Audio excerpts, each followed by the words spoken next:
Hello everyone and welcome back to Xenoblade Chronicles! In the last episode we finished up all of the side quests that we needed to get done in Meyneth. We've activated the 4 pillars and we are ready to take on Egil at the Meyneth shrine. So, let's activate the shutter control panel.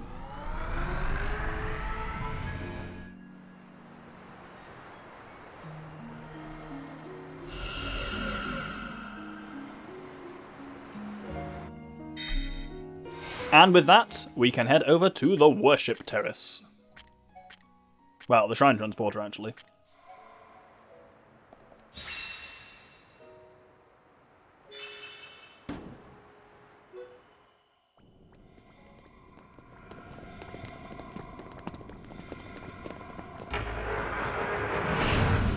Look out! It's him!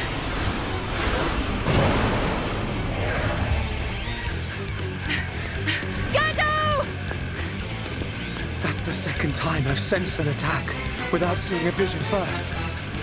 Your mastery of the Monado is astonishing. You cannot be permitted to live. Gadolt! Stop! Why are you fighting us? Remember who you are! It's no good! He's completely under Egil's control now. Remember what Vinaya told us. I can't believe it. I won't believe it. Gadolt, please! Answer me!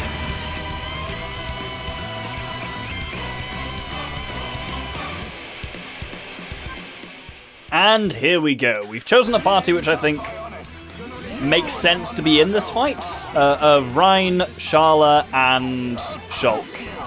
So I'm going to try and get the aggro myself as much as possible. I haven't actually played as Rein for quite some time. Shulk we very much want here. Visions are going to be very important to actually winning this fight, basically.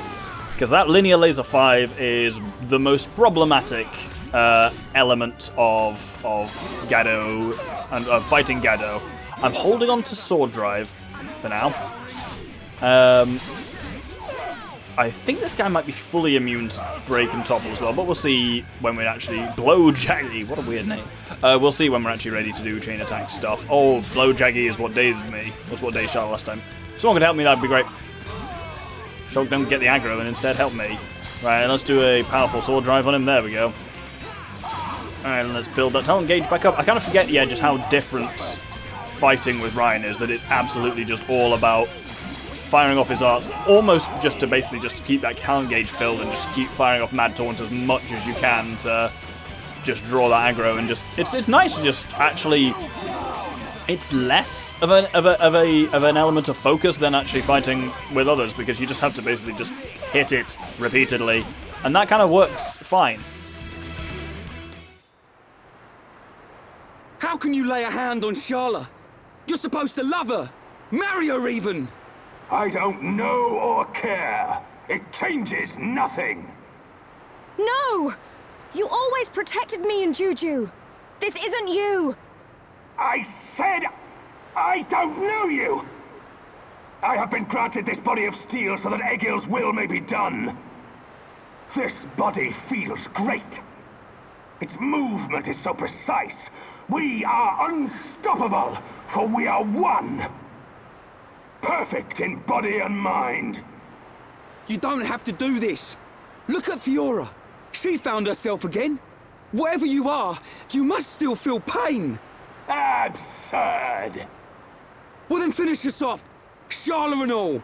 We all saw you miss a second ago. Ain't you supposed to be a crack shot? Or did that pile of junk you call a body mess up your aim, eh? Shut your mouth!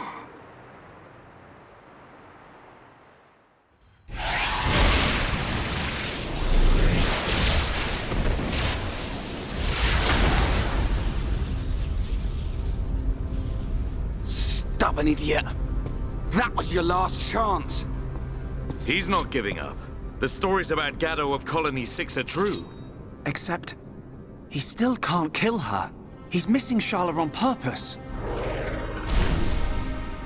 Gadolt, you're just like I was. You can remember who you are. Gadolt, please! Don't Don't you remember me? It's Sharla! Wither and die as all life on Bionis will! Feel our wrath! Shulk. Can you still use the Monado? Fiora? No. You're... Even after losing all living flesh, Ahom's heart will remain. It is still present within this face. Is that true? Yes. It is clear from his actions towards you. The remnants of his heart pull him back. Gadolt. I will break the curse that allows Egil to control the faces. I need you to buy me some time. Okay. We'll try. Ryan, we've got to help Fiora. Eh? Come on! Right!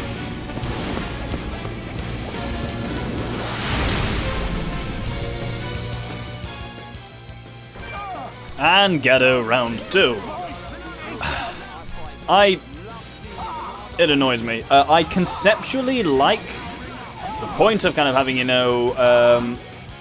Fiora, fires up there, do her thing. It really annoys me that she describes it as breaking the curse that allows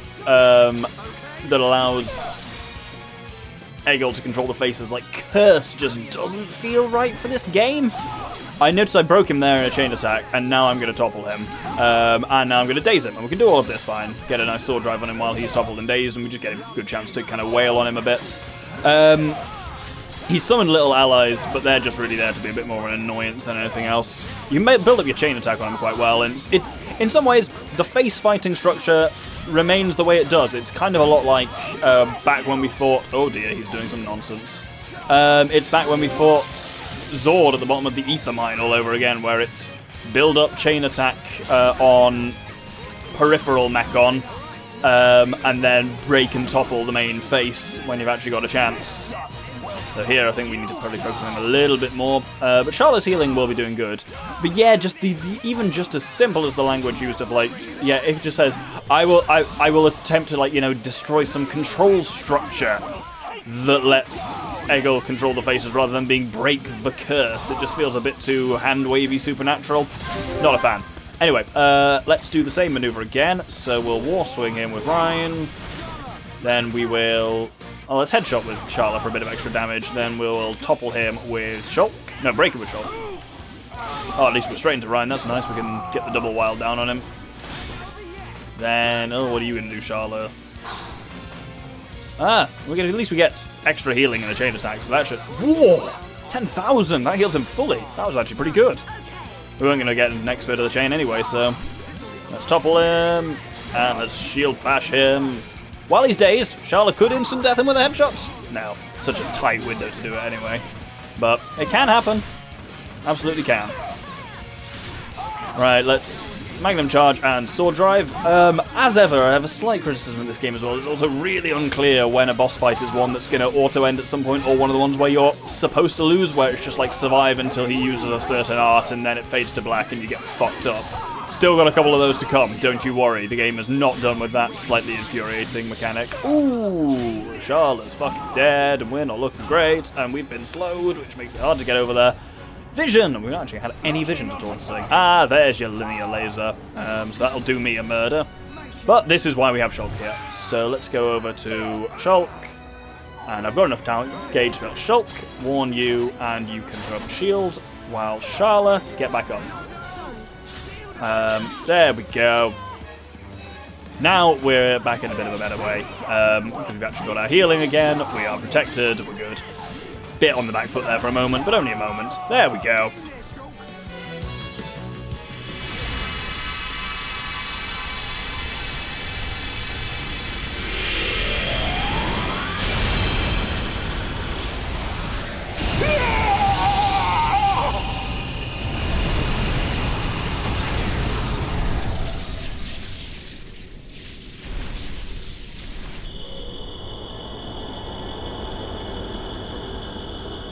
Fiora?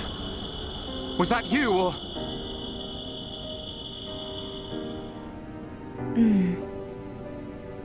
As for him, he'll be fine. Don't worry.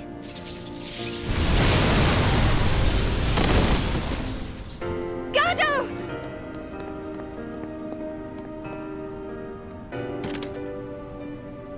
Forgive me, Sharla.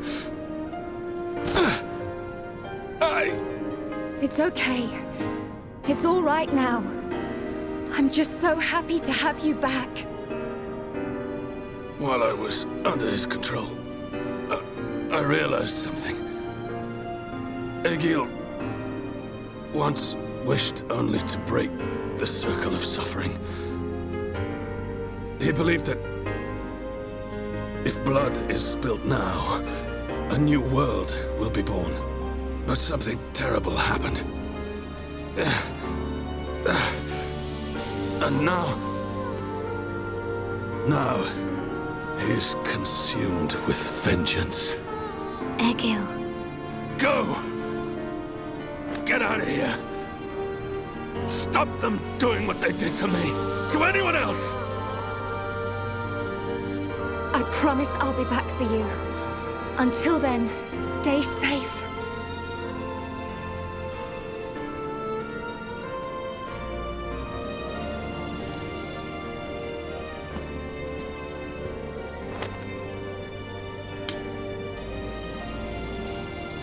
Drink it. You must be thirsty. Thanks. Don't go dying on us. After we take Egil down, we'll get you looked at. You don't look like any doctor I've ever seen. I know a good doctor nearby. She is Machina, though. It'll do. I'll be right here. Hey, kid. What's your name? Ryan. Do me a favor, Ryan. Take care of Sharla.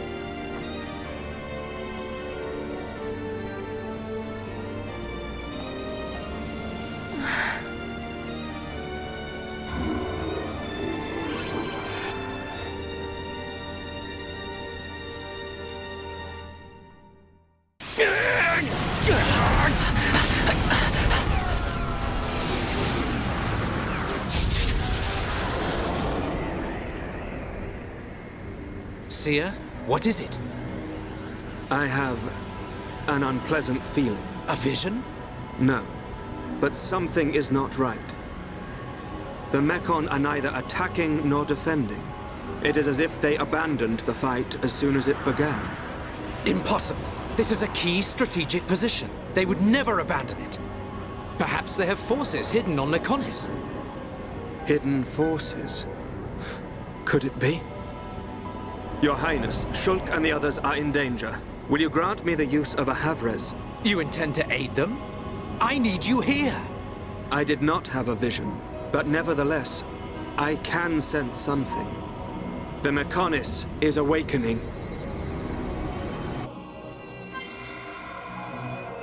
So, at the end of that fight, Fiora learned a new art, Final Cross. She only learned it just at this point. It's a very handy art, it's one of her best. And it's an unusual one, it mechanically doesn't function like any art we've seen before. Final Cross is a green art, and release a massive ether wave to annihilate enemies. A 4-attack combo, and the hit forces topple. But it requires very high tension. So you have to be at the point where they're going, ah, and I've got the fire behind their portrait in order to actually fire this off. But it just full-on inflicts topple on everyone in front of it. We'll probably get rid of... which is... I think realistically I don't actually use Airfang that much. Final Cross is more useful. So we'll put that on Fiora. So let's switch up the party a little bit for what's upcoming. We want Fiora, we want, weirdly enough, Ricky I think is good, and Dunban I think will be useful for this fight upcoming. We've taken the transporter now to the Meyneth cloister. You can see back to the observation deck and the entire Bionis behind us, and all of Agniritha. We are approaching the Meyneth Shrine, and at this point, various things will become unavailable. All quests in Mekonis Field expire at this point, all timed quests, which is all quests in Mekonis Field, and all Fallen Arm quests involving Mekonis Field. So that's History of Mechonis, and for some reason, even though it's in Agniratha, History of the Capital as well. For My Loved One, To My Loved One, Best Boots, and the Mechonis Field generic quests, so the Monster Quest, Challenge 1 and Challenge 2, will all expire when you reach the next quest marker, which is at the top of this hill there. Someone mentioned this in the comments, and I've always thought this. Really like Gadot's voice actor. He has a relatively simple role in this, but he does it very well. He was also in Game of Thrones. Fun fact, there's some fighting pit with Daenerys at one point, and he's just a shouty man who announces things. He does shouty man well, that voice actor, I will certainly say. He's got a real Lieutenant Surge look about him as well. But time at last for what we've been building to visit, well, since we first met him on Valak Mountain, but certainly our entire quest along the Mechonis Sword and up the entire Mechonis. Time for our confrontation with Egil.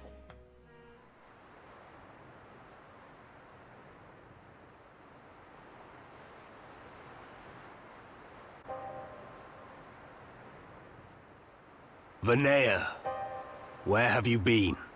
Egil, why do you go so far to destroy the Bionis? We survived that battle. We should have created a new world in which we could live in peace. And we still can. The rage of those who were annihilated by the Monado will never dissipate. Think not about avenging the dead. Think of the living. Please, Egil. I don't want to lose you. Are you so resigned to giving your life for this? Life or death, I care for neither of these. The agonized cries of our brethren resound within my ears. Until they are silenced, I am deaf to all else. Egil.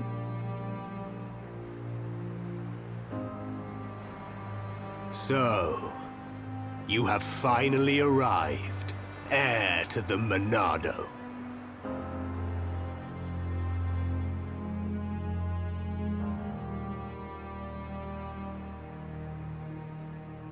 You are Egil, leader of Mechonis. That I am. Of course. You have never seen me outside my face, Yalda Balf. But even if I am without it, you will never defeat me. Wait. I didn't come to fight you. Cowardice? Then relinquish the Monado and kneel before me. I didn't come to surrender to you either. I just want to know something. You have my undivided attention. Ask your question. I've seen the legends of the Machina right here in the capital. I think I understand why you want to fight the Bionis.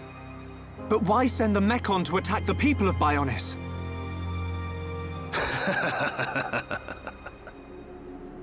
I don't see the joke. We share the same world. The Homs, Nopon, and High Entia live in harmony. So why not the Machina too? Tell me, boy. Are you familiar with the concept of starvation tactics? Of course. A military strategy in which you cut the supply lines and starve out the enemy. So, then you understand that that is the best method by which to ensure victory. I have no resentment or hatred for the peoples of Bionis. I am simply depleting the Bionis energy. Striking back at the Titan that robbed my people of their lives. I don't understand. Perhaps you need me to put things more simply. All life on Bionis exists purely to feed its master. What? Ether. The base element of all things that exist in this world. My body, your bodies. You are aware that ether is the foundation of them all. Yes. Ether is power. You are the source of that power. All life that is born from the Bionis dies, and is returned to the Bionis. Unlike the Mechonis, the Bionis feeds on ether provided by those who return to it. Upon the moment of its eventual awakening, it will require an incredible number of lives. But that means... What are you talking about? Are you saying we're just food? It was the Bionis that created you for such a purpose, not I. So you attack Bionis to reduce the Bionis power supply? Correct. You are nothing more than bugs to be devoured by my sworn adversary. Do not speak to me of your foolish dreams of unity. Foolish? We only grieve for those we've lost, as you do. Machina or Homs, we've suffered the same. Don't tell me it's different. Indeed. We have both suffered. So then.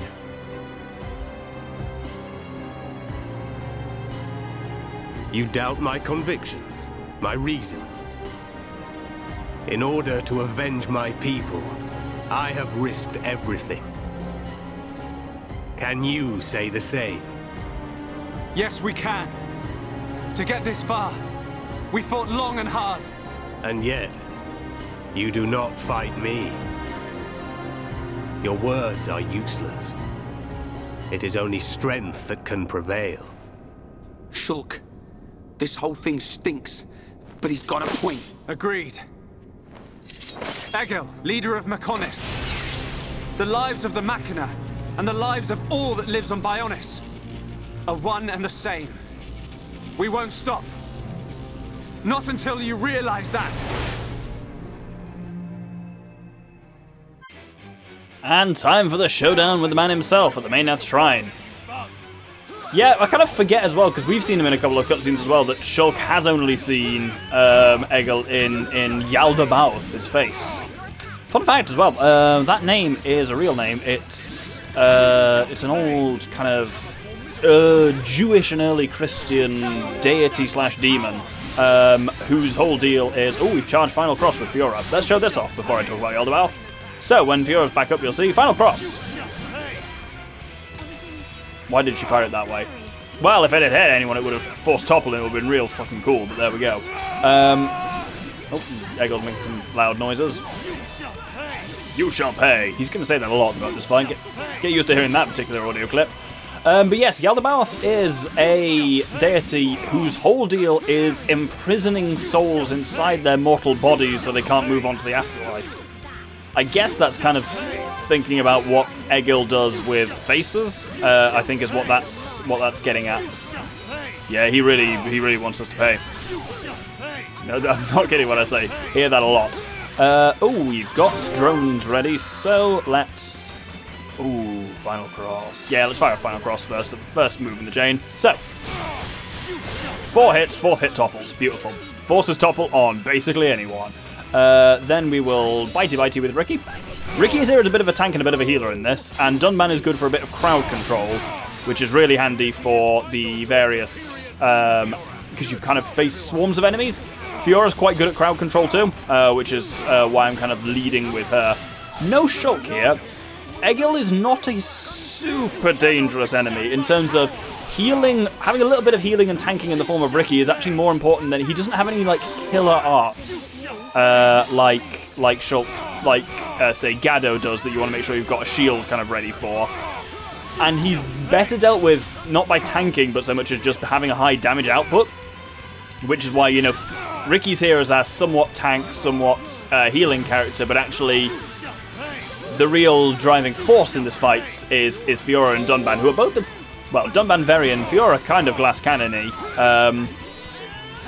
Interesting as well what Egil was talking about there about feeding the Bionis, and like, because they talk about, you know, oh, there we go, now we're getting a vision. We've heard before about, you know, how all life that is born of the Bionis returns to the Bionis, and the fact that that starts to reawaken the Bionis, and you can understand from all the conversations we've had with Ricky. Yeah, heal me, please. No, don't. Oh, well, I meant to heal me. We've accidentally said sorry to him. Well, at least that means that those missiles are going to target Ricky instead of me. Poor bastard's going to have a rough time. Ooh, level up. There we go. Jesus Christ, where did Ricky go? he's back. But yeah, it's obviously, yeah, Egil's real enemy here is the Bionis and wants to make sure that never happens again. Understandable. Egil is a very understandable villain in a lot of ways, the more we get to know about him. How could this happen, even with the Apocrypha? You know, Egil. You know the reason.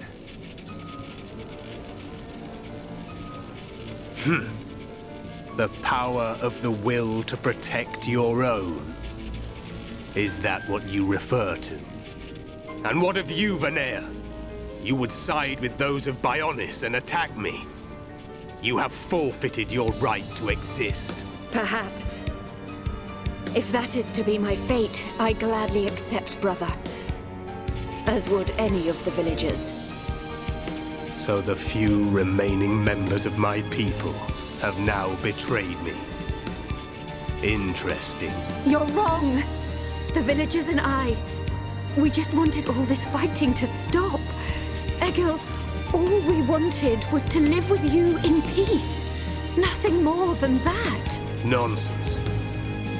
There will never be peace until the Bionis is destroyed. Brother! Your blade. It did not cut deep enough.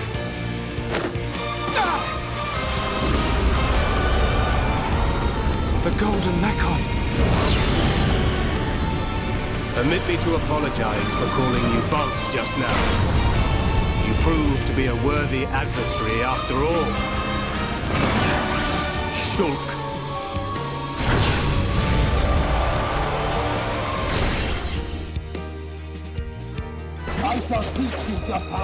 Did you recognize that line, I wonder? Your blade, it did not cut deep enough. We heard that line in episode 2. When Shulk first touches the Monada, we get a vision. It has a lot of stuff in it. It has Sharla, it has Otharon shouting at Bronzeface, at Zord. It has the Emperor's death and Metalface going, "Look at you, worthless without the Monada," though you don't know it's Metalface. It contains the major plot points, in a sense, for the next, 2/3 of the game. And it contains a shot of Egil. You see him as a Machina. And you have no idea what a Machina is up to that point, and you kind of forget by the time it matters. But you see Egil and you hear his voice going, "Your blade, it did not cut deep enough." It's that mastery that Xenoblade really actually gets of foreshadowing stuff in such a way that when you first see it, like, "Ooh, that's interesting, wonder what that's on about." And then by the time it kind of comes around, you've almost forgotten about it, but it seems familiar. And then if you look back, you're like, "Oh my god, that thing was just wall-to-wall fucking spoilers. It's not even foreshadowing, it just tells you what's going to happen, but you don't notice it." Very cool. We now have to, of course, as you're seeing, face him inside Yaldabaoth. This is difficult. And you'll notice it's playing this music. It's called Tragic Decision, or basically the Egil is fucking your shit up theme tune. We heard it at the bottom, for example. Oh dear, Ricky. Ricky, no. Get up hereupon. There we go. Prepare to die. Shulk. No. Zanza. Zanza.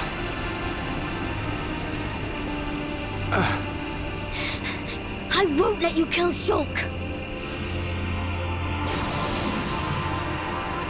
You. That light. So you have returned. Our grievances have come and gone. But you are willing to lay down your life to prevent me from achieving my dream. You were the one who said we would live together, Lady Meyneth. Yes. Meyneth, the villagers, everyone loved you. That is why they wished to live alongside you. It's all so clear now. To Meyneth and to me. I waited until the day when you would awaken once more and create a world full of light. But you are nothing more than a traitor.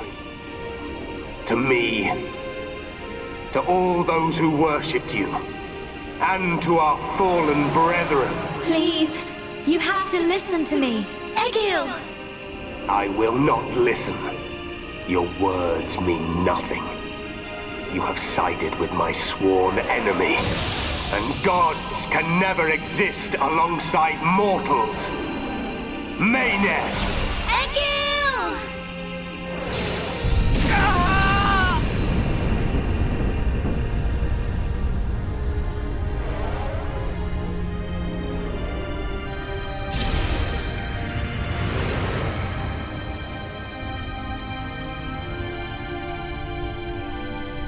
Mekonis, it is I, Egil, I, your devoted servant, offer my body and mind to replace Meyneth as your new soul. Take my spirit and be reawakened. Mekonis!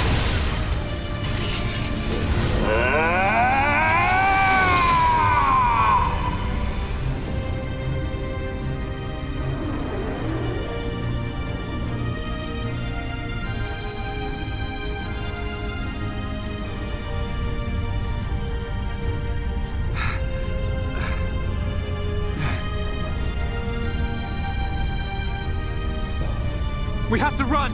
Get out of here! The whole city's gonna come down!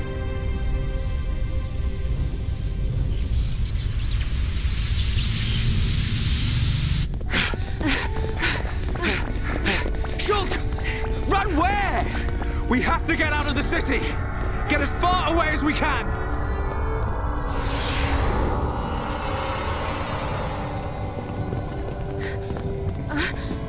Gadolt! Where are you? Gadolt! Sharla, what are you doing? He's gone.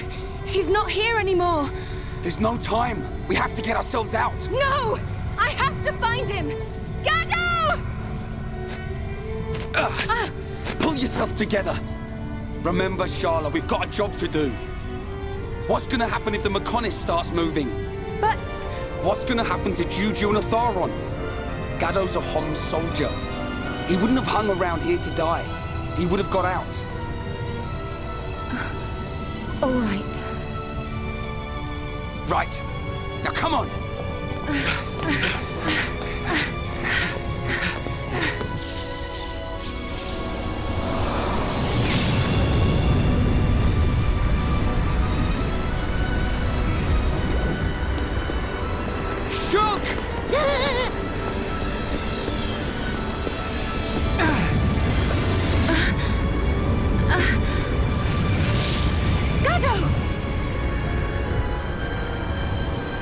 I'm glad I'm on time. Here, it's you. Gadolt! I've fulfilled my promise. Live, Sharla.